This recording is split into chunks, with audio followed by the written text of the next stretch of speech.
വിഷയത്തിൽ നമ്മൾ ജനങ്ങൾ പറയാൻ ആഗ്രഹിക്കുന്നത് പറയുക എന്ന് പറയുന്നതാണ് ഞാൻ എൻ്റെ മാധ്യമപ്രവർത്തകരോട് ഞാൻ ഇങ്ങനെ കാണുന്നത്. ഇത് ഭയങ്കര മത്സരാധിഷ്ഠിത ഫീൽഡാണ്. എന്ന് പറഞ്ഞു കഴിഞ്ഞാൽ നമ്മൾ വിട്ടൊരു വഴിയിലൂടെ പോയി കഴിഞ്ഞാൽ ആൾക്കാർ ശ്രദ്ധിക്കും. ചേട്ടൻ ഒരു വാർത്ത വായിച്ചിട്ടുണ്ടായിരുന്നത്, ചേട്ടൻ എന്തോ അവാർഡ് കിട്ടിയ സമയത്ത് ചേട്ടൻ അത് ലൈവില് ചേട്ടൻ അത് പറഞ്ഞത്. അതെ നമുക്ക് അവാർഡ് കിട്ടിയ വാർത്ത നമ്മൾ തന്നെ വായിക്കുന്നത്. അതിനൊരു ചെറിയ ചമ്മലം ഉണ്ടായിരുന്നു, വേറെ വഴിയില്ല വായിച്ചത്. വാർത്ത അല്ലാതെ ജീവിതത്തിൽ ഞാൻ ഒട്ടും സീരിയസ് ആയിട്ടുള്ള മനുഷ്യനല്ല, സത്യം പറയാം. വൈഫൊക്കെ പറയും കുറച്ച് സീരിയസ് ആകാൻ പറയും. 6 അടി 2 ഇഞ്ച് പൊക്കമുള്ള ഒരു നായക സ്ഥാനം മലയാള സിനിമയിൽ എവിടെയോ ബാക്കി ചേട്ടൻ ഉള്ളിൽ ആഗ്രഹിക്കുന്നുണ്ട് സിനിമയിൽ. ഒരു സിനിമയിൽ നായകനാകട്ടെ ചോദിച്ചാൽ ആരും വേണ്ടെന്ന് പറയൂ. ചാനലുകൾക്ക് കീഴിൽ വർക്ക് ചെയ്യുന്ന സമയത്ത് അവരുടെ രാഷ്ട്രീയത്തെ ചോദ്യം ചെയ്യുന്ന രീതിയിൽ നമ്മളെ പറയാൻ സമ്മതിക്കാത്ത ഒരു സാഹചര്യം നിലവിലുണ്ടോ മറ്റു ചാനലുകളിൽ? പാർട്ടി ഓർഗനായിട്ടൊരു ചാനൽ കൈരളിയിലോ അല്ലെ ജനത്തിലോ അല്ലെങ്കിൽ ഏതെങ്കിലും ഒരു പാർട്ടി ഓർഗൻ ഞാൻ വർക്ക് ചെയ്തിട്ടുള്ളത് ഏഷ്യാൻ ന്യൂസിലാണ്, മാതൃഭൂമിയിലാണ്, 24-ലാണ്. ഇപ്പൊ കോവിഡ് സമയത്തിന് മുമ്പ് വരെ ഞാൻ പറയുമായിരുന്നു സോഷ്യൽ മീഡിയ എന്ന് പറഞ്ഞാൽ വേറൊരു പാരൽ വേൾഡാണ്. അവിടെ എന്തൊക്കെയോ വ്യവഹാരം നടക്കുന്നത്. കോവിഡിന്റെ ഒരു അടച്ചിടൽ 2 വർഷം ടൈം ഉണ്ടല്ലോ, ആ ടൈമിൽ ഈ ആൾക്കാർ വല്ലാതെ സോഷ്യൽ മീഡിയയിലോട്ട് വന്നു. അങ്ങനെ വന്നിട്ടുള്ള ആൾക്കാർ സോഷ്യൽ മീഡിയയിൽ പോയിട്ടില്ല.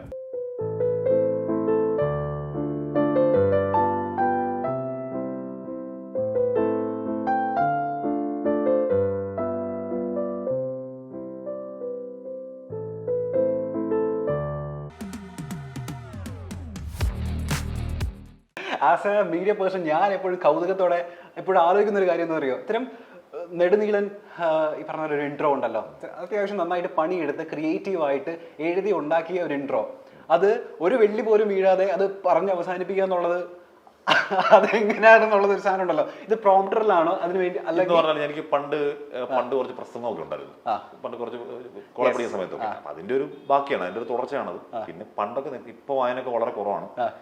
ഒരു ജോലിയൊക്കെ തുടങ്ങുന്നതിന് കുറച്ചൊക്കെ മുമ്പ് ഞാൻ നന്നായിട്ട് വായിക്കുന്ന ആളായിരുന്നു. അപ്പൊ അതിന്റെ ഒരു വൊക്കാബുലറി ഒക്കെ ഉണ്ടായിരിക്കും, ഭാഗമായിട്ട് വരുന്ന. ഇത്തരം ഇൻട്രോകൾ സെറ്റ് ചെയ്യാൻ വേണ്ടി ചേട്ടൻ നന്നായിട്ട് പണി എടുക്കാറുണ്ട്. നമ്മൾ കുറച്ച് സമയം സ്പെൻഡ് ചെയ്യും. കാര്യം ഇതാണ്, ഇത് വസ്തുതാവിരുദ്ധമായി പോകരുത് എന്ന് പറഞ്ഞാൽ നമ്മളൊരു ഇഷ്യൂവിനെ അതിന്റെ ഏറ്റവും തീവ്രതയും ഏറ്റവും ഷാർപ്പായി പറഞ്ഞു വെക്കുമ്പോ തന്നെ അതിനകത്ത് ഒരു വാക്കുപോലും തെറ്റിപ്പോരുത് എന്ന് പറഞ്ഞാൽ അതിന്റെ ഫാക്ചർ ഉണ്ടാവാൻ പാടില്ല. അതിന്റെ റിസർച്ച് എന്തായാലും ഉണ്ടാവണം. ഉണ്ടായാലും ചിലപ്പോൾ പിടിവിട്ടു പോകും. ഇപ്പൊ ചേട്ടൻ ഇൻട്രോ ഈ പറഞ്ഞ പോലെ ആളുകൾ വെയിറ്റ് ചെയ്ത് കാണുന്നതിന്റെ ഒരു കൗതുകപ്പെട്ട കാര്യം എന്ന് വെച്ച് കഴിഞ്ഞാൽ ഒരു വെള്ളി പോലും അത്തരം ഇൻട്രോകളിൽ സംഭവിക്കാറില്ല എന്നുള്ളതാണ്. അപ്പൊ സാധാരണ ആൾക്കാർക്ക് അറിയാൻ ചാൻസ് ഉണ്ട്, ഇത് എങ്ങനെ ഈ ഇൻട്രോ പഠിച്ചു പറയുന്നതാണോ അല്ലെങ്കിൽ പ്രോംപ്റ്റർ വെച്ചിട്ട് ചേട്ടൻ വായിച്ചു പറയുന്നതാണോ എന്നൊക്കെയുള്ള ഒരുപാട് സംശയങ്ങളുണ്ട്. നമ്മളാണെങ്കിൽ ഒരു ജനസാമാന്യം എന്ന് പറയുന്നവരുണ്ട്. ഒരു വിഷയത്തിൽ നമ്മൾ ജനങ്ങൾ പറയാൻ ആഗ്രഹിക്കുന്നത് പറയുക എന്ന് പറയുന്നതാണ് ഞാൻ എൻ്റെ മാധ്യമപ്രവർത്തകരോട് ഞാൻ ഇങ്ങനെ കാണുന്നത്. എന്ന് പറഞ്ഞാൽ ഇപ്പം നമ്മളിപ്പോൾ അതൊരു പക്ഷം പിടിക്കൽ തന്നെയാണ്. എന്ന് പറഞ്ഞാൽ നമ്മളൊരു ചർച്ച തുടങ്ങുന്നതിന് മുൻപ് ഒരു പക്ഷം പിടിച്ച് നമ്മുടെ ഒരു ആംഗിൾ എന്ന് പറഞ്ഞാൽ ഞാൻ ജനത്തിന്റെ ആംഗിളാണെന്ന് കരുതുന്ന ഒരു ആംഗിൾ ഞാൻ പറഞ്ഞു വെക്കലാണ്. എന്ന് പറഞ്ഞാൽ അത് ഓഫ്കോഴ്സ് അത് പക്ഷം പിടിക്കലാണ്. അപ്പൊ ഞാൻ അതിൽ കാണുന്ന ഒരു ഗുണം എന്ന് പറഞ്ഞാൽ ഇപ്പൊ നമ്മൾ CPM-നെതിരെയാണ് പറയുന്നതെങ്കിൽ ഇൻട്രോ പറയുമ്പോൾ നേരെ CPM ഗസ്റ്റിലേക്ക് തന്നെ പോവുക, പ്രതിനിധിയിലേക്ക് തന്നെ പോവുക. അയാൾക്ക് തിരുത്താനോ അയാൾക്ക് എന്നെ പറയാനോ അത് തിരുത്താനുള്ള സമയം കൊടുക്കുക. അപ്പൊ ഓൾറെഡി ചർച്ചയുടെ ഒരു മൂഡ് സെറ്റായി. അതല്ലാതെ നമ്മളിപ്പോ ഒരു ഇൻട്രോ ഇല്ലാതെ അങ്ങനെ ഒരു നോർമൽ സാധാരണ തുടങ്ങുകയാണെങ്കിൽ ചർച്ചയുടെ 1/2 മണിക്കൂർ പിടിക്കുക അതിനൊരു ആംഗിൾ ഉണ്ടായി വരാൻ. നമ്മൾ ആംഗിൾ ആദ്യം കിടുന്നു, പിന്നെ ആൾക്കാർക്ക് ഇഷ്ടപ്പെടുന്നു. അങ്ങനെ വരുമ്പോഴത്തേക്ക് പിന്നെ ഈ പറഞ്ഞ ഓഫ്കോഴ്സ് ഇത് ഭയങ്കര മത്സരാധിഷ്ഠിത ഫീൽഡാണ്. എന്ന് പറഞ്ഞു കഴിഞ്ഞാൽ നമ്മൾ വിട്ടൊരു വഴിയിലൂടെ പോയി കഴിഞ്ഞാൽ ആൾക്കാർ ശ്രദ്ധിക്കും. എന്നാലേ ആൾക്കാർ ശ്രദ്ധിക്കും. നമ്മൾ വണ്ണം ഒരുപാടായി കഴിഞ്ഞാൽ പ്രത്യേകിച്ച് കഥയില്ല എന്നൊക്കെയുള്ള മൊത്തത്തിലുള്ള ഒരു തോട്ടിന്ന് അങ്ങനെ ഉണ്ടായ ഒരു സാധനമാണ്. ഈ പ്രോംപ്റ്ററിൽ തന്നെയാണ് ഇൻട്രോ വായിക്കുന്നത് അല്ലെങ്കിൽ ഉണ്ടാവും. ഞാനിപ്പോൾ ആര് നമ്മളുടെ മുന്നിലെ ഗസ്റ്റിനെ പറ്റിയും നമ്മൾ ഇന്റർവ്യൂ എടുക്കുന്നതിന് മുമ്പായിട്ട് നമ്മളൊരു അന്വേഷണം നടത്തുമല്ലോ, ഒരു പഠനം നടത്തുമല്ലോ. അപ്പോൾ താങ്കളുടെ ജൂനിയേഴ്സ് ആയിട്ടുള്ള ആൾക്കാരുടെ ഇടയിൽ നമ്മളൊന്ന് സംസാരിച്ചിട്ടുണ്ടായിരുന്നു, അദ്ദേഹത്തെയാണ് നമ്മൾ ഇന്റർവ്യൂ ചെയ്യാൻ പോകുന്നത്. അപ്പോൾ താങ്കളുടെ ജൂനിയർ ആയിട്ടുള്ള സഹപ്രവർത്തകർ പറഞ്ഞതുണ്ട്, അതായത് നമ്മളൊരു വൈകുന്നേരം സമയത്താണ് വിളിച്ചത്, ഹാഷ്മി എന്താ ഇവിടെ അവിടെ ഉണ്ടോ എന്ന് ചോദിച്ചപ്പോൾ അദ്ദേഹം ഇൻട്രോയ്ക്ക് വേണ്ടി പണിയെടുത്തൊക്കെയാണ്, ഇന്നത്തെ എൻകൗണ്ടറിന് വേണ്ടിയിട്ടുള്ള ഇൻട്രോയ്ക്ക് വേണ്ടി പണിയെടുത്തുകൊണ്ടിരിക്കുകയാണ്. മാത്രമല്ല നമ്മൾ പൊതുവെ ആൾക്കാർക്ക് ഒരു തെറ്റിദ്ധാരണയുണ്ട്, അതായത് ചർച്ചകൾക്കിടയിൽ ക്ഷുഭിതനാവുന്ന കോപം കൊണ്ട് ജ്വലിക്കുന്ന ഒരു അവതാരകനെ നിങ്ങൾ കണ്ടിട്ടുണ്ടായിരിക്കും. പക്ഷെ അങ്ങനെയല്ല, നേരിൽ അങ്ങനെയല്ല. അത് വളരെ കൂളായിട്ടുള്ള തമാശകൾ പറയുന്ന, ഭയങ്കരമായിട്ട് ഭയങ്കരമായിട്ട് എന്റർടൈൻ ചെയ്യുന്ന ഒരാളാണ്. ജൂനിയേഴ്സ് ആയാലും ഒരു പേടിയില്ലാതെ നമ്മൾ അപ്രോച്ച് ചെയ്യുമ്പോഴും സിമ്പിൾ ആയിട്ട്. ചേട്ടൻ പൊതുവെ ജനങ്ങൾക്കിടയിൽ ഒരു തെറ്റിദ്ധാരണയുണ്ട്, അതായത് വളരെ പരുഷനായിട്ടുള്ള നേരെ കോപിതനായിട്ടുള്ള ഒരാളാണെന്ന് പൊതുവെ ജനങ്ങൾക്കിടയിൽ തെറ്റിദ്ധാരണ ഉണ്ടായിട്ട് തോന്നിയിട്ടുണ്ടോ? എന്ന് പറഞ്ഞാൽ എൻ്റെ എൻ്റെ ഈ പറഞ്ഞ വാർത്ത അല്ലാതെ ജീവിതത്തിൽ ഞാൻ ഒട്ടും സീരിയസ് ആയിട്ടുള്ള മനുഷ്യനല്ല സത്യം പറഞ്ഞാൽ. വൈഫൊക്കെ പറയും കുറച്ച് സീരിയസ് ആകാൻ പറയും ഉണ്ട് അവിടെ.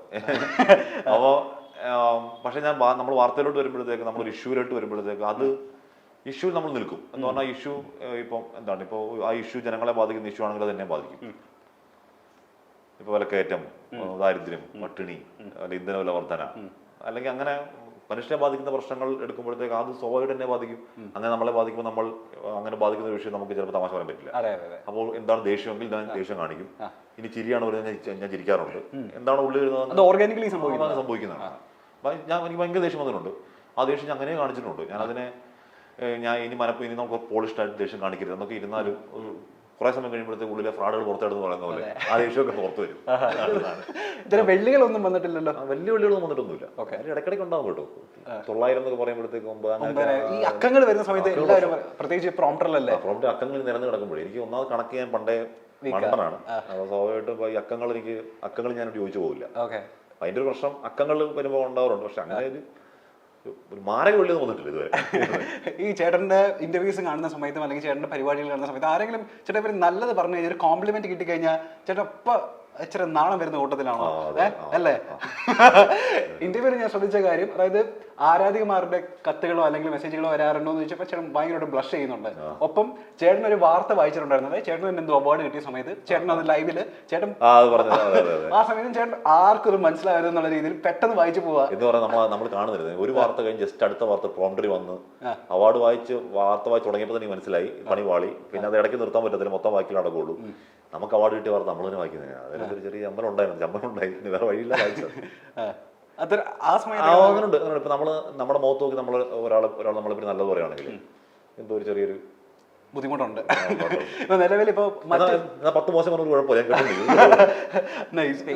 ഓപ്പോസിറ്റ് ചാനലുകൾ എപ്പോഴും നിങ്ങൾ എന്തായാലും നിരീക്ഷിക്കുമല്ലോ. നമ്മളെല്ലാ എനിക്കറിയാം ഒരു ന്യൂസ് ചാനലാവുന്ന സമയത്ത് ന്യൂസ് റൂമിലെ എല്ലാ ചാനലുകളിലും പിന്നെ ഉറപ്പായിട്ടുണ്ടല്ലോ ഈ പെർട്ടിക്കുലർ ഡിബേറ്റിനുള്ള വിഷയമുണ്ടല്ലോ. നിങ്ങൾ ഇപ്പൊ എൻകൗണ്ടർ ആയിക്കോട്ടെ, അപ്പോൾ ഈ പെർട്ടിക്കുലർ വിഷയം നിങ്ങൾ എപ്പോഴാണ് സെറ്റ് ചെയ്യുന്നത്? അതായത് വൈകുന്നേരത്തോട് അടുക്കുന്ന സമയത്താണോ, അല്ലെങ്കിൽ ഓപ്പോസിറ്റ് ചാനലിൽ നിന്ന് ചർച്ച ചെയ്യാൻ പോകുന്ന വിഷയം ഇതാണ് എന്ന് അറിഞ്ഞിട്ട് അത് നോക്കിയിട്ടാണോ? എങ്ങനെ എന്ന് പറഞ്ഞാൽ ചില ദിവസങ്ങളിൽ ഇന്നിപ്പം നവകേരള സദസ്സിനെതിരെ ഷുവർ, അതിലെ പ്രതിഷേധം നമുക്ക് രാവിലെ നമുക്ക് ആ വാർത്ത അറിയാം, അത് ഡെവലപ്പ് ചെയ്യുന്നവർ നമുക്കറിയാം. അപ്പൊ ഇപ്പൊ നവകേരള സദസ്സിന്റെ ഷുവർ, അതിലെ പ്രതിഷേധം അത് ഡെവലപ്പ് ചെയ്യുന്നു. അപ്പൊ നമുക്ക് രാവിലെ തന്നെ അറിയാം, ഒരു ഏകദേശ ധാരണയുണ്ട് ഇന്നത്തെ ഡിബേറ്റ് എന്നറിയാം. അപ്പൊ നമുക്ക് അങ്ങനെ ഒരു ഐഡിയ ഉണ്ടെന്നുണ്ടെങ്കിൽ നമുക്കൊരു 10 മണി 11 മണി നമുക്ക് അതിനെപ്പറ്റി ആലോചിക്കാം. അതിന് ഗസ്റ്റിനെ വിളിക്കാം, അതിന്റെ ബാക്കി അനതാരികൾ ഒക്കെ ബാക്കി സെറ്റ് ചെയ്യാം. ചില ദിവസങ്ങൾ എന്ന് പറഞ്ഞാൽ ചില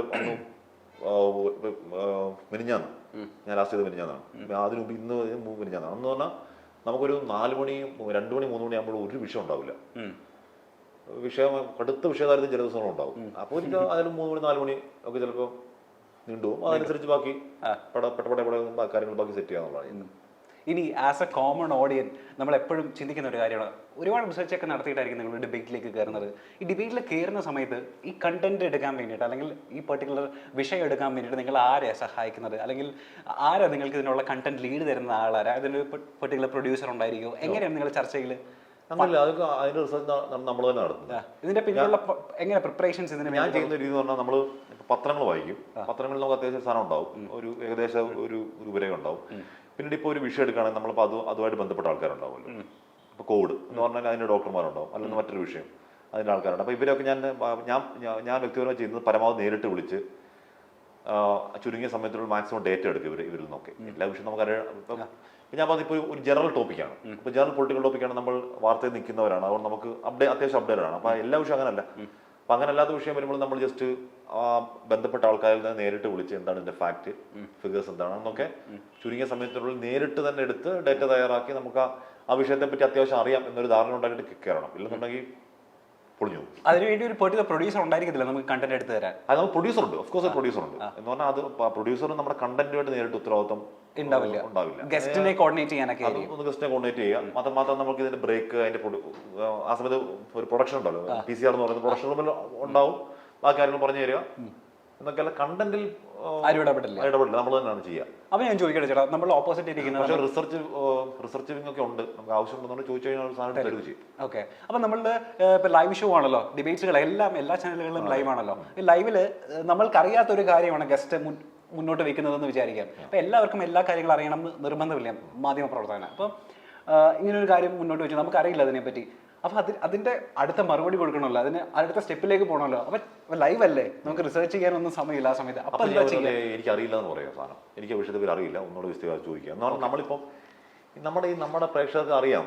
ഇപ്പം നമ്മുടെ പ്രേക്ഷകർ എന്ന് പറഞ്ഞാൽ നമ്മളെക്കാൾ ബുദ്ധിയുള്ള ആൾക്കാരാണ്. ഇപ്പം എന്ന് പറഞ്ഞാൽ ഇപ്പം നമ്മൾ കമന്റ് ബോക്സ് ഇപ്പം 24 വന്നതിന്റെ ശേഷമുള്ള ഒരു മാറ്റം എന്ന് പറഞ്ഞാൽ നമ്മൾ വാർത്ത എന്ന് പറയുന്ന സാധനത്തിന് ഒരു എന്താണ് ജീവനില്ലാതെ നമ്മൾ ഈ ആന്തരികമായി വായിക്കേണ്ട ഒന്നാണ് ഇന്ന് മാറിയിട്ട് പ്രേക്ഷകരുമായിട്ട് ഭയങ്കര സിംഗിൾ പോകാന്നുള്ളതാണ് സാധനം. എന്ന് പറഞ്ഞാൽ നമ്മൾ കമന്റ് ബോക്സ് നോക്കുന്നു, കമന്റ് ബോക്സ് അവരുടെ കമന്റുകളൊക്കെ വായിച്ച് അവരെ കൂടി ചെന്നാൽ വാർത്ത ഇപ്പം ഞാനിവിടുന്ന് വാർത്ത വായിക്കുന്നു അവരോടൊന്ന് കേൾക്കുന്നു എന്നുള്ള 2 എൻറ്റിറ്റി അല്ലാതെ ഞാനും വാർത്ത വായിക്കുന്ന ആളും ക്യാമറമാനും പ്രേക്ഷകരും എല്ലാം കൂടെ ചേർന്ന ഒറ്റ എൻറ്റിറ്റി എന്നുള്ള കൺസെപ്റ്റാണ് നമ്മുടെ കൺസെപ്റ്റ്. അത് വിജയിച്ച കൺസെപ്റ്റുമാണ്. അത് പ്രേക്ഷകർക്ക് ഇഷ്ടമുള്ള സാധനം, നമ്മളോട് ഭയങ്കര സ്നേഹം തോന്നുന്ന സാധനമാണ്. എന്ന് പറയുമ്പോൾ ഇവർ ഭയങ്കര അപ്ഡേറ്റഡ് ആണ്. ഇവർക്ക് ഈ കാര്യങ്ങളൊക്കെ അറിയാം. അവർക്ക് മുന്നിൽ നമുക്കൊരു കാര്യം അറിയത്തില്ലെങ്കിൽ അറിയത്തില്ല എന്നൊക്കെ പറയുന്നതിൽ ഒരു മടിയും വിചാരിക്കേണ്ടതില്ല എനിക്ക് തോന്നുന്നത്. അങ്ങനെ പറയുമ്പോഴത്തേക്ക് അവർക്ക് നമ്മൾ ഇഷ്ടം കൊടുത്തേ ഉള്ളൂ. മാത്രമല്ല നമുക്ക് ഈ പറയുന്ന എംബ്രാസ്മെന്റ് ഒഴിവാക്കുകയും ചെയ്യാം. എന്ന് പറഞ്ഞാൽ ഒരു വിഷയം നമുക്ക് അറിയത്തില്ല എന്ന് പറഞ്ഞാൽ അതറിയത്തില്ല, ചേട്ടാ ഒന്നൊന്ന് വിശദീകരിക്കാവോ എന്ന് പറഞ്ഞു കഴിഞ്ഞാൽ അങ്ങ് പറയാം, അങ്ങനെ ചെയ്യാൻ പറ്റുള്ളൂ. ആ സമയത്ത് ചിലപ്പോൾ നോക്കിയെടുക്കൽ പക്ഷെ നമുക്കിപ്പോ വീക്ക് ആയിട്ടുള്ള കുറെ വിഷയങ്ങൾ ഉണ്ടായിരിക്കുമല്ലോ. ഇപ്പൊ എനിക്കാണെന്നുണ്ടെങ്കിൽ സ്പോർട്സ് ആണ്, അത് പലർക്കും പലതായിരിക്കാം. അപ്പൊ അത്തരം വിഷയത്തിൽ നിന്നൊരു വാർത്ത വരികയാണ്, അത് നമ്മൾ ലൈവിൽ നിൽക്കണം, നമ്മൾ തന്നെ അത് അവതരിപ്പിക്കണം. അപ്പൊ അതെങ്ങനെ ടാക്കിൾ ചെയ്യുക? അല്ല, അപ്പൊ നമ്മുടെ സ്പോർട്സ് റിപ്പോർട്ടർ ഉണ്ടാവുമല്ലോ. സ്പോർട്സ് റിപ്പോർട്ടർ കഴിയുന്നതും എന്തെങ്കിലുമൊക്കെ വിവരം തരാൻ നമ്മൾ ആവശ്യപ്പെടും, അവൻ തരും. അല്ലെന്നുണ്ടെങ്കിൽ നമ്മൾ ഉള്ള അറിവുകൊണ്ട് അത്യാവശ്യം അഡ്ജസ്റ്റ് ചെയ്ത് പോകും. പിന്നെ നമ്മൾ ജസ്റ്റ് ഗൂഗിളിലെ സഹായമൊക്കെ തേടും ആ സമയത്ത്, അടിച്ചൊക്കെ നോക്കുകയും ചെയ്യും. ലൈവ് ആണെങ്കിലും എന്നാൽ പോലും നമ്മൾ അറിയാത്ത വിഷയത്തിൽ ഒരു പരിധിക്കുള്ളങ്ങ് അഭിപ്രായം ഒരുപാട് അറിയാവുന്ന നടിച്ചു കഴിഞ്ഞാൽ പ്രേക്ഷകൻ അപ്പം മനസ്സിലാവും ഇവന് ഓവർ കാണിക്കാണ്, ഇതൊന്നും ഇത്ര ഇതില്ല. അതുകൊണ്ട് ഒരു മീഡിയം ലെവലങ്ങ് പോകും അറിയാത്ത വിഷയമാണെങ്കിൽ. ഓക്കെ, ചേട്ടൻ അങ്ങനെ വീക്കാണെന്ന് തോന്നിയിട്ടുള്ള ഏതെങ്കിലും സാധനങ്ങളുണ്ടോ, എന്തെങ്കിലും പെർട്ടിക്കുലർ ഫീൽഡുണ്ടോ? അതായത് നമുക്ക് എല്ലാ കാര്യത്തിലും അപ്ഡേറ്റഡ് ആയിട്ടിരിക്കുക ഭയങ്കര ബുദ്ധിമുട്ടാണ്. പക്ഷേ ആസ് എ മീഡിയ പ്രസന്റർ അങ്ങനെ ആയിരിക്കണം. പക്ഷെ എന്നാലും എന്ന് പറയും നമ്മളിപ്പം ഞാനിപ്പം ഇത് 15ാമത്തെ വർഷമാണ് ജോലി ചെയ്യുന്നത് മാധ്യമപ്രവർത്തനം. ഇപ്പം നമ്മൾ ഡെയിലി അതിനകത്ത് തന്നെ ഉണ്ട് എന്ന് പറഞ്ഞാൽ ഇപ്പം വീക്ക്ലി ഓഫ് മാറിക്കഴിഞ്ഞാൽ നമ്മൾ വാർത്തക്കകത്ത് തന്നെയാണ്. എന്നാൽ നമ്മൾ എല്ലാ വിഷയങ്ങളും കേട്ടറിഞ്ഞ് പോകുന്നുണ്ട്. ഇപ്പം നമുക്കിപ്പം സ്പോർട്സ് എന്ന് പറഞ്ഞാൽ നമ്മളിപ്പോൾ എനിക്ക് സ്പോർട്സ് ജേണൽസ് അത്ര താല്പര്യമുള്ള സാധനം അല്ലെങ്കിൽ കൂടിയും നമ്മൾ അവിടെ ഇരിക്കുന്നുണ്ട്, നമ്മൾ ഡെസ്കിൽ ഇരിക്കുമ്പോൾ നമ്മൾ ഈ വാർത്തകൾ കാണുന്നുണ്ട്. അപ്പൊ അതിനെപ്പറ്റി ഒരു ധാരണ നമുക്കുണ്ട്. എന്ന് പറഞ്ഞാൽ ഈ പണിയിൽ നിൽക്കുന്ന എല്ലാവർക്കും ഒരു ഏകദേശ ധാരണ ഉണ്ടാവും. അത് ബ്രഷ് ചെയ്താൽ മതി. അപ്പൊ അതിനൊരു അരമണിക്കൂർ ഇട്ട് കഴിഞ്ഞാൽ ബ്രഷ് ചെയ്ത് ബാക്കി ഡേറ്റ എടുക്കുന്ന സമയമുണ്ട്. നമുക്ക് തീരെ ഇഗ്നോറന്റ് വിഷയമല്ല ഒന്നും യഥാർത്ഥത്തിൽ. 24 ന്യൂസ് ചെയ്യുന്നത് ഒന്ന് എൻകൗണ്ടർ, ഒന്ന് ജനകീയ കോടതിയാണ്. അത് മുന്നേ അവതരിപ്പിച്ചിരുന്നത് മറ്റൊരു അവതാരകനാണ്, അരുൺകുമാറാണ്. ഇപ്പം അരുൺകുമാറിനെ മാറ്റി പിന്നീട് നമ്മൾ ഈ വന്ന സമയത്ത് ഒരുപാട് ചേട്ടൻ്റെ ജനകീയ കോടതിയിൽ പല എപ്പിസോഡുകളും വൈറലായിട്ടുണ്ട്. ഏറ്റവും കൂടുതൽ അഭിപ്രായങ്ങൾ വന്ന എപ്പിസോഡ് ചോദിച്ചു കഴിഞ്ഞാൽ പെട്ടെന്ന് വരുന്ന എപ്പിസോഡ് ഏതാ? PV Anwarന്റെ എപ്പിസോഡ് ചെയ്തായിരുന്നു. അത് കുഴപ്പമില്ലാത്ത എപ്പിസോഡായിരുന്നു. അത് ഇതുപോലെ അനുകൂലവും പ്രതികൂലവും കുറെ അഭിപ്രായങ്ങൾ വന്നു. പിന്നെ അശ്വന്ത് ഗോക്ക് ചെയ്ത അതും അത്യാവശ്യം നല്ല റെസ്പോൺസ് ഉണ്ട്. കുറെ ശോഭന ജോർജ്, കുറെ സാധനങ്ങൾ, പിന്നെ അങ്ങനെ കുറെ അത്യാവശ്യം കുഴപ്പമില്ലാത്ത റെസ്പോൺസ് ഉണ്ട്. എന്തെങ്കിലും സാധനം ഉണ്ടായി. നമ്മൾ ചിലപ്പോൾ പറയുന്ന നിലപാടുണ്ടല്ലോ, വെള്ളത്തൂവൽ സ്റ്റീഫൻ എന്ന് പറഞ്ഞൊരു പഴയ മാവോയിസ്റ്റ് ലീഡർ വന്നിട്ടുണ്ടായിരുന്നു. അപ്പോൾ പുള്ളി ഒരു പഴയ മാവോയിസ്റ്റ് നക്സലാണ്, പഴയ നക്സലാണ്. പുള്ളിയെ നമ്മൾ ഗ്രില്ല് ചെയ്യാന്നുള്ളതാണ് നമ്മുടെ അജണ്ട. പക്ഷെ പുള്ളി വന്നിരുന്നിട്ട് പുള്ളിയുടെ പഴയ കാര്യങ്ങളൊക്കെ ഭയങ്കര ക്ലാരിറ്റിയോടെ ഇങ്ങനെ പറയാം. എന്ന് പറഞ്ഞാൽ പുള്ളിക്ക് നല്ല പ്രായമുണ്ട്, 10-80 വയസ്സിന് മുകളിൽ പ്രായമുണ്ട്. പക്ഷെ ആ സമയത്ത് ആ വിപ്ലവീര്യവും ഊർജവും പുള്ളി പറയുന്ന കാര്യങ്ങൾ പക്ക ക്ലാരിറ്റിയാണ് പുള്ളിക്ക്. അപ്പൊ അത് കണ്ട് ഇങ്ങനെ അന്തം വേണ്ടി നിന്നിട്ടുണ്ട്. ഗ്രില്ല് ചെയ്യാനൊക്കെ മറന്ന് എന്തോ പറയുന്നത് കെട്ടി നിന്നിട്ടുണ്ട്. അങ്ങനെ അനുഭവം ഉണ്ടായിട്ടുണ്ട് അതിനകത്ത്. ആണല്ലേ? പക്ഷേ ഇപ്പൊ ചില പെർട്ടിക്കുലർ ചാനലിന്റെ പേര് പറയുകയാണെന്നുണ്ടെങ്കിൽ ഇപ്പൊ മീഡിയ വൺ ഒരു പ്രത്യേക രാഷ്ട്രീയം പാർട്ടിക്ക് അറിയാം. നമുക്ക് ആ ചാനലിന്റെ രാഷ്ട്രീയം എന്താണെന്നുള്ളത് ഇപ്പൊ ജനം എടുക്കുകയാണെന്നുണ്ടെങ്കിൽ ജനത്തിന്റെ രാഷ്ട്രീയം എന്താണെന്ന് നമുക്കറിയാലോ. അപ്പൊ അത്തരം ചാനലുകൾക്ക് കീഴിൽ വർക്ക് ചെയ്യുന്ന സമയത്ത് അവരുടെ രാഷ്ട്രീയത്തെ ചോദ്യം ചെയ്യുന്ന രീതിയിൽ നമ്മളെ പറയാൻ സമ്മതിക്കാത്ത ഒരു സാഹചര്യം നിലവിലുണ്ടോ മറ്റു ചാനലുകളിൽ? അതാ ഞാൻ ചോദിച്ചു. പക്ഷെ എനിക്ക് അങ്ങനെ അനുഭവമില്ലാത്തതാണ്. ഞാൻ അങ്ങനെ ഒരു ചാനൽ വർക്ക് ചെയ്തിട്ടില്ല. എന്ന് പറഞ്ഞാൽ ഞാൻ അങ്ങനെ ഒരു പാർട്ടി ഓർഗനായിട്ടൊരു ചാനൽ കൈരളിയിലോ അല്ലെ ജനത്തിലോ അല്ലെങ്കിൽ ഏതെങ്കിലും ഒരു പാർട്ടി ഓർഗൻ ഞാൻ വർക്ക് ചെയ്തിട്ടുള്ളത് ഏഷ്യാൻ ന്യൂസിലാണ്, മാതൃഭൂമിയിലാണ്, 24-ലാണ്, ഏറ്റവും ആദ്യം ജീവൻ ടിവിയിലാണ്. അതിൽ പത്രത്തിൽ വർക്ക് ചെയ്തിട്ടുണ്ടായിരുന്നു. പത്രം ആവട്ടെ ജീവൻ ടി ആവട്ടെ, ഈ പറഞ്ഞ ഒരു ചാനലും ജീവൻ ടി വി ഞാൻ വളരെ കുറച്ച് നാളെ ഉണ്ടായിരുന്നുള്ളൂ. അവിടെ ഒരു പക്ഷേ ചിലപ്പം എന്തെങ്കിലും താല്പര്യങ്ങളുണ്ടാകും. പക്ഷെ അവിടെ എനിക്ക് അനുഭവമില്ല. ഞാൻ എൻ്റെ ജോലി തുടങ്ങുന്ന സമയമാണ്. മറ്റ് 3 ചാനലുകളും മുഖ്യധാര ചാനലുകളാണ്. എന്ന് പറഞ്ഞാൽ ഏതെങ്കിലും ഒരു പാർട്ടി ഓർഗന്റെ കീഴിലുള്ള ചാനലുകളല്ല. അപ്പൊ അതിൽ വർക്ക് ചെയ്തിട്ടുള്ളവർക്ക് രാഷ്ട്രീയ പാർട്ടി ബന്ധം ഉണ്ടെങ്കിൽ പോലും അതിന്റെ നേരിട്ടുള്ള ഒരു പാർട്ടി മൗത്ത് പീസ് അല്ല. അത് മാതൃഭൂമി ഇപ്പൊ ശ്രേയാംസ് കുമാർ LDF-ന്റെ ഭാഗമായിട്ട് നിൽക്കുന്ന ഒരാളാണ് എന്ന് എങ്കിൽ പോലും അതിന്റെ LDF-ന്റെ മൗത്ത് പീസ് അല്ല മാതൃഭൂമി ന്യൂസ് എന്ന് പറഞ്ഞ ചാനൽ. 24 ഒട്ടുവേ അല്ല, ഏഷ്യാനെറ്റ് ഒട്ടുവേ അല്ല. അപ്പൊ അങ്ങനെ എനിക്ക് അങ്ങനെ ഒരു നിർബന്ധിതാവസ്ഥയിൽ ഏതെങ്കിലും ഒരു പക്ഷത്തിന്റെ ഒപ്പം നിൽക്കുകയോ ഏതെങ്കിലും പക്ഷത്തിന് വിരുദ്ധമായി സംസാരിക്കേണ്ട അവസ്ഥ ഭാഗ്യത്തിന് എന്റെ കരിയറിൽ ഉണ്ടായിട്ടില്ല. ഓക്കെ, എൻ്റെ ഒരു ഫ്രണ്ട് ഉണ്ട്. അവർ ഈ പറഞ്ഞ ഒരു മുഖ്യധാര സാറ്റലൈറ്റ് ന്യൂസ് ചാനലിൽ വർക്ക് ചെയ്യുന്ന ഒരു മാധ്യമ പ്രവർത്തകയാണ്. അപ്പോൾ ഒരു ദിവസം ഞാൻ ചോദിച്ച് നിനക്ക് ഒട്ടും ഇഷ്ടമല്ലാത്ത സംഗതി എന്തായി ഫീൽഡിൽ? അപ്പോൾ അവൾ പറഞ്ഞൊരു മറുപടിയാണ് ഈ പറഞ്ഞ പോലെ, ആസ് എ മാധ്യമ പ്രവർത്തക എനിക്ക് ഇടയ്ക്ക് ഫ്രസ്ട്രേഷൻ വരാറുണ്ട്. അത്തരം ഫ്രസ്ട്രേഷനുകൾ ഉണ്ടാവാൻ കാരണം ചില ന്യൂസുകളിൽ നമ്മളോട് സൈലൻസ് പാലിക്കണമെന്ന് നമ്മുടെ സ്ഥാപനം പറയാറുള്ളത് കൊണ്ടും, അല്ലെങ്കിൽ ഇന്ന വിഷയത്തിൽ ഇന്നയാളുടെ കൂടെ നിൽക്കണമെന്ന് ചാനൽ ആവശ്യപ്പെടുമ്പോഴുണ്ടാവുന്ന ഒരു നമ്മുടെ സ്വാതന്ത്ര്യത്തിന് മേലുള്ളൊരു കടന്നുകയറ്റമാണല്ലോ. അതായത് എൻ്റെ ചിന്ത, എനിക്ക് എൻ്റെ പെർസ്പെക്റ്റീവ് എന്താണോ അതിൽ നിൽക്കാൻ പറ്റാതെ ചാനലിന്റെ കാഴ്ചപ്പാട് എന്തോ അതിന് കൂടെ സപ്പോർട്ട് ചെയ്യണം എന്നുള്ളൊരു നിർബന്ധിതമായിട്ട് ചെയ്യുന്ന സമയത്ത് ഉണ്ടാകുന്ന ഒരു ഫ്രസ്ട്രേഷൻ ഉണ്ടല്ലോ, അതെനിക്ക് ഭയങ്കരമായിട്ട് പ്രകടമാണ് എന്നുള്ളൊരു. ഓഫ് കോഴ്സ് അത് പ്രകടമാവുകയും വേണം. ഞാനത് ഫ്രസ്ട്രേറ്റ് ആവും, എനിക്കതിൽ പ്രശ്നമാണത്. ഇപ്പൊ എന്നോട് ഇത് പറഞ്ഞ 1-2 മാധ്യമപ്രവർത്തകർ വേറെയുണ്ട്. എന്നാൽ 24-ലല്ല, പുറത്ത് ഇതിപ്പോ ഇങ്ങനെ ഇടപെടലുണ്ടായി എന്ന് പറഞ്ഞാൽ അത് പുറത്ത് ഫേസ്ബുക്കിലടക്കം പിന്നീട് ചാനൽ ഇറങ്ങിയിട്ട് പറഞ്ഞിട്ട് പല ആൾക്കാരുണ്ട്. ഞാൻ പറഞ്ഞില്ല, വ്യക്തിപരമായി ഞാൻ നോക്കുമ്പോൾ എനിക്കങ്ങനെ ഒരു ഞാൻ തിരിച്ചും മറിച്ചും ആലോചിച്ചിട്ടും അങ്ങനെ ഒരു നിർദ്ദേശം എനിക്ക് ഇതുവരെ എന്നോട് തന്നെ പറഞ്ഞിട്ടില്ല. ഓക്കെ, അങ്ങനെ ഒരു അനുഭവം ഉണ്ടായാലോ? എങ്ങനെയായിരിക്കും മീഡിയ പേഴ്സൺ എനിക്ക് അറിഞ്ഞോളൂ. കാര്യം ഞാനത് ഈ പറയുന്ന പോലെ അതെനിക്ക് ഭയങ്കര പ്രശ്നം ഉണ്ടാകുന്ന സാധനമാണ്. കാർത്തി, നോക്കാം. വിദ്യാർത്ഥി രാഷ്ട്രീയം അത് ഇപ്പൊ പല ക്യാമ്പസിലും ബാങ്ക്ഡാണ്, ചിലതിലൊക്കെ ഇപ്പോഴും സജീവമായിട്ട് തുടരുന്നുണ്ട്. ചേട്ടൻ്റെ അഭിപ്രായം അറിയാൻ ആഗ്രഹമുണ്ട്. എന്ന് പറഞ്ഞാൽ വിദ്യാർത്ഥി രാഷ്ട്രീയം എന്ന് പറഞ്ഞാൽ രാഷ്ട്രീയം എന്ന് പറഞ്ഞാൽ പൊതുവിൽ രാഷ്ട്രീയം ഇപ്പം ഏത് രാഷ്ട്രീയ പാർട്ടി ആകട്ടെ അത് നമ്മൾ ദാദർമാനെ കേൾക്കുക എന്നുള്ളതാണ്. പൊതുപ്രവർത്തനം എന്ന് പറയുന്നത് നമ്മളിലേക്ക് ഒതുങ്ങാതെ പൊതുവിൽ പ്രവർത്തിക്കുക എന്നുള്ളതാണ്. അതിൻ്റെ ഒരു മിനിയേച്ചർ രൂപമാണല്ലോ ഈ വിദ്യാർത്ഥി രാഷ്ട്രീയം എന്ന് പറയുന്ന സാധനം.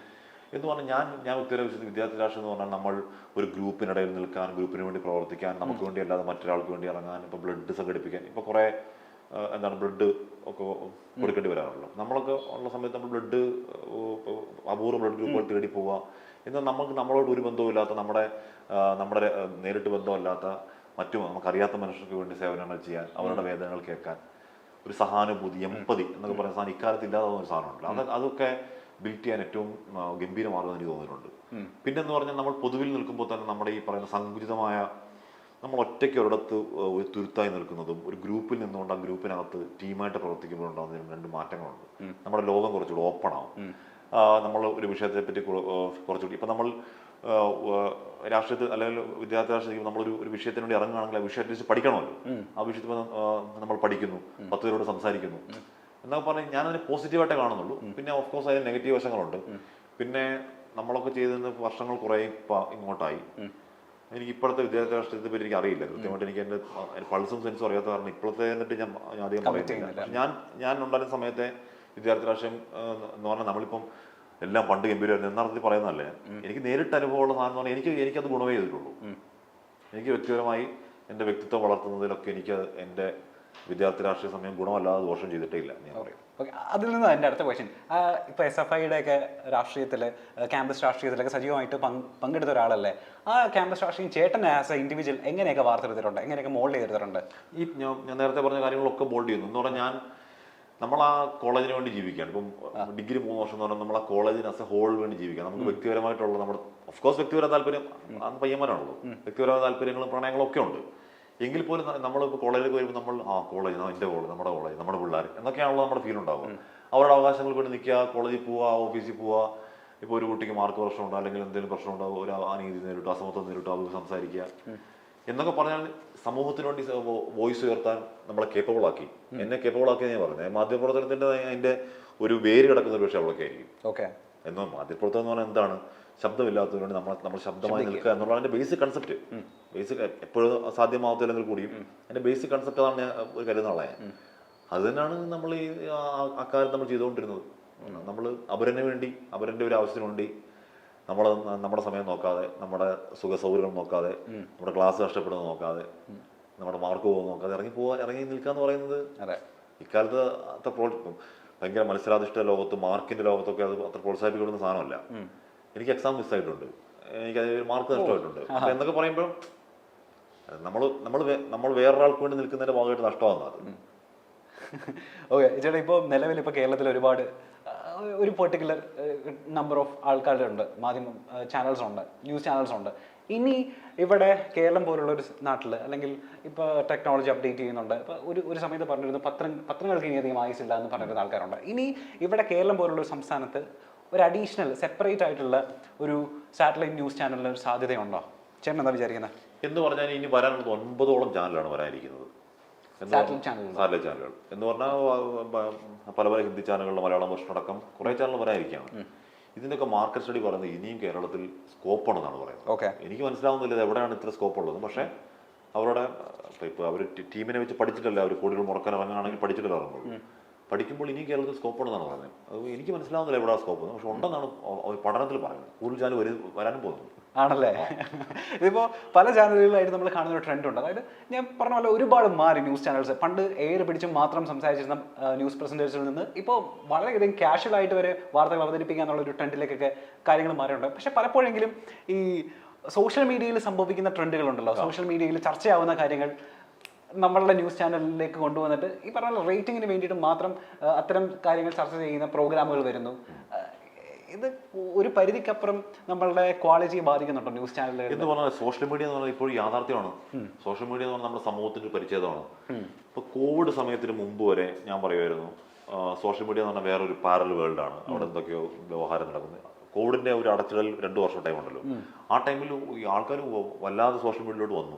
അങ്ങനെ വന്നിട്ടുള്ള ആൾക്കാർ സോഷ്യൽ മീഡിയയിൽ പോയിട്ടില്ല എന്ന് പറയുമ്പോൾ നമ്മുടെ സമൂഹത്തിന്റെ പരിച്ഛേദമാണ്. അതിനെ അവഗണിച്ചുകൊണ്ട് ഈ കഴിഞ്ഞുള്ള കാലത്ത് മുന്നോട്ട് പോകാൻ കഴിയില്ല. ഇതൊരു എന്താണ് പറയുക, ഇതൊരു ഇനിയിപ്പോൾ ഇപ്പം പത്രങ്ങളുടെ കാര്യം പറഞ്ഞു, ചാനൽ വരുമ്പോൾ പത്രങ്ങൾക്ക് പൂട്ടിപ്പോകുന്ന പറഞ്ഞു. പൂട്ടിപ്പോയിട്ടൊന്നുമില്ല. സാമ്പത്തിക ഇപ്പം ന്യൂസ് പ്രിന്റിന്റെ വില കൂടി കുറെ പത്രങ്ങൾക്ക് സാമ്പത്തിക പ്രതിസന്ധി നേരിടുന്നതല്ലാതെ ചാനൽ വന്നതുകൊണ്ട് ഏതെങ്കിലും പത്രങ്ങളുടെ വരി കുറഞ്ഞിട്ടില്ല. അതുപോലെയാണ് ഇപ്പം ന്യൂ മീഡിയ വരുമ്പോഴത്തേക്ക് അല്ലെങ്കിൽ ഓൺലൈൻ വരുമ്പോഴത്തേക്ക് ചാനലുകൾക്ക് ഒന്നും സംഭവിക്കില്ല. ഇതൊക്കെ ഇങ്ങനെ അങ്ങോട്ടും ഇങ്ങോട്ടും കൊണ്ടും കൊടുത്തൊക്കെ ഇങ്ങനെ പോകും എന്നുള്ളതാണ് എനിക്ക് തോന്നുന്നത്. ഞാൻ പറയട്ടെ, 15 വർഷമായി എന്ന് പറഞ്ഞല്ലോ. ഈ 15 വർഷത്തിൽ തുടക്കക്കാരനായിരുന്നു മാധ്യമപ്രവർത്തനം. 15 വർഷം സർവൈവ് ചെയ്തു, ഒരു പേരുണ്ടാക്കി. കേരളത്തിലെ മികച്ച വാർത്താ അവതാരകരിൽ ഒരാളുടെ പേര് ഹാഷ്മി താജ് ഇബ്രാഹിം എന്നുള്ളൊരു ലേബലും സിഗ്നേച്ചർ ഉണ്ടാക്കിയിട്ടുണ്ട്. ഇതിൽ മിസ് ചെയ്യുന്ന എന്തെങ്കിലും സാധനങ്ങളുണ്ടോ? 15 വർഷത്തിലേക്ക് തിരിഞ്ഞു നോക്കുന്ന സമയത്ത് തുടക്കത്തിലുണ്ടായ പോലെയല്ല ഇപ്പോൾ കാര്യങ്ങൾ. ട്രെൻഡുകൾ മാറി, ഇതിലുണ്ടായ കുറേയധികം സ്റ്റൈലുകൾ മാറിയിട്ടുണ്ട്. എന്തൊക്കെ മാറി? മിസ് ചെയ്ത സാധനങ്ങൾ എന്തൊക്കെയാണ്? തുടക്കക്കാരിലുണ്ടായിരുന്ന പല കാര്യങ്ങൾ ഇപ്പോൾ തിരിഞ്ഞു നോക്കുന്ന സമയത്ത് എന്തൊക്കെ മിസ് ചെയ്യുന്നുണ്ട് ഈ ഒരു പെർട്ടിക്കുലർ? അങ്ങനെ മിസ് ചെയ്യുന്ന മിസ് ചെയ്യുന്നത്, പക്ഷേ മാറ്റങ്ങൾ നമ്മൾ കാണുന്നുണ്ട്. ഞാൻ ജേർണലിസം ചെയ്ത കാര്യോട്ട ക്യാമ്പസിലാണ്. അവിടുന്ന് ഒരു ക്യാമ്പസ് ഇന്റർവ്യൂ നേരെ പോകുന്നത് ബാംഗ്ലൂർ DN എന്നൊരു പത്രത്തിലോട്ടാണ്. ഡെയിലി ന്യൂസ് ദൈനിജാഗരൻ ഗ്രൂപ്പിന്റെ പത്രമാണ്. ഡെയിലി ന്യൂസ് അനാലിസിസ് ഉണ്ട്. നമ്മൾ സെബാസ്റ്റ്യൻ പോൾ സാറിന്റെ മകനൊക്കെ അതിന്റെ മുംബൈയിൽ വർക്ക് ചെയ്തിട്ടുണ്ട്. അതിന്റെ ബാംഗ്ലൂർ അതിന്റെ മുംബൈ വർക്ക് ചെയ്തിട്ടുണ്ട്. ഞങ്ങൾ ബാംഗ്ലൂരോട്ട് പോകും. ഞങ്ങൾ ടീമാണ് സ്റ്റാർട്ട് ചെയ്യുന്നത് അവിടെ. അധികം നിൽക്കാൻ പറ്റില്ല അവിടെ. അങ്ങനെ പത്രത്തിൽ ജോലി തുടങ്ങി. പിന്നെ ജീവൻ ടിവിയിലോട്ട് വന്നു. ജീവൻ ടിവിയിൽ കുറേ നാളുകളുണ്ടായിരുന്നു. അതിനുശേഷം ഏഷ്യാൻ ന്യൂസിൽ വന്നു. ഏഷ്യാൻ ന്യൂസിൽ ഞാൻ ഡൽഹി ബ്യൂറോയിൽ പോയി.